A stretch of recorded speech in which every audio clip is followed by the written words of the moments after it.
నేను ఒక క్వశ్చన్ అడుగుతాను. ఎప్పుడైనా అనిపించిందా నేను భయపడిన సిచ్యువేషన్ ఎందుకు జరిగింది? లేదా నేను ఒక పర్సన్ గురించి ఆలోచిస్తూ ఉంటే వాళ్ళు నాకు కాల్ చేయడం కానీ, వాళ్ళు కలవడం కానీ ఇలా ఎలా జరిగింది? కానీ మనమేమనుకుంటాం అది కోయిన్సిడెంట్ అనుకుంటాం. కానీ ఒకసారి థింక్ చేయండి.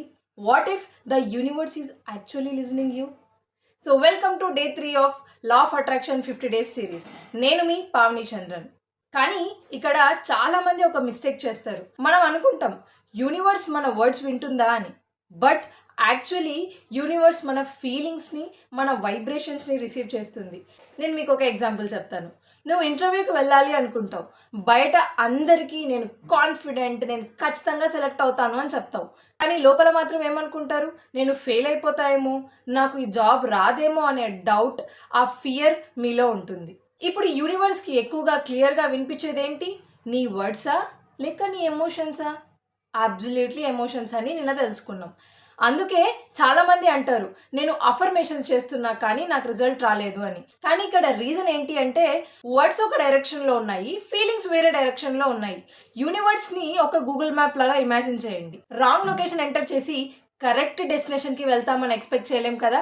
అలాగే రాంగ్ ఎమోషన్స్ పంపిస్తూ పాజిటివ్ రిజల్ట్ ఎక్స్పెక్ట్ చేయడం కూడా కష్టమే. సో మేనిఫెస్టేషన్ అంటే జస్ట్ అడగడం కాదు. నీ థాట్స్, నీ ఎమోషన్స్ అండ్ నీ యాక్షన్స్ ఈ మూడు ఒకటే డైరెక్షన్లో ఉండాలి. ఇంకొక important point, universe good or bad అని జడ్జ్ చేయదు.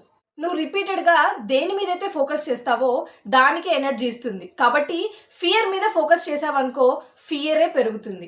గ్రాటిట్యూడ్ మీద ఫోకస్ చేస్తే ఆపర్చునిటీస్ కనిపించడం స్టార్ట్ అవుతాయి.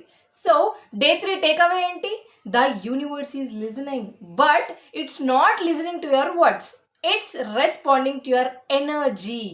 ఇవాళ నుంచి ఒకసారి మీ థాట్స్ అబ్జర్వ్ చేయండి. మీరు ఫియర్ ట్రాన్స్మిట్ చేస్తున్నారా లేక మీరు ఫెయిత్ని ట్రాన్స్మిట్ చేస్తున్నారా అని. డే 4లో చాలా ఇంట్రెస్టింగ్ టాపిక్స్తో వస్తున్నాం. బట్ దానికంటే ముందు మీరు ఫియర్ని ట్రాన్స్మిట్ చేస్తున్నారా లేదా ఫెయిత్ని ట్రాన్స్మిట్ చేస్తున్నారా అని కామెంట్ బాక్స్లో తెలియజేయండి. అండ్ డే 4లో చాలా ఇంట్రెస్టింగ్ టాపిక్తో వస్తున్నాం. అదేంటి అంటే how to earn money in 7 days. So చాలా అద్భుతమైన టాపిక్తో డే 4లో మీతో కలుస్తాను. అంతవరకు stay tuned. See you in the next video. Until then, bye by.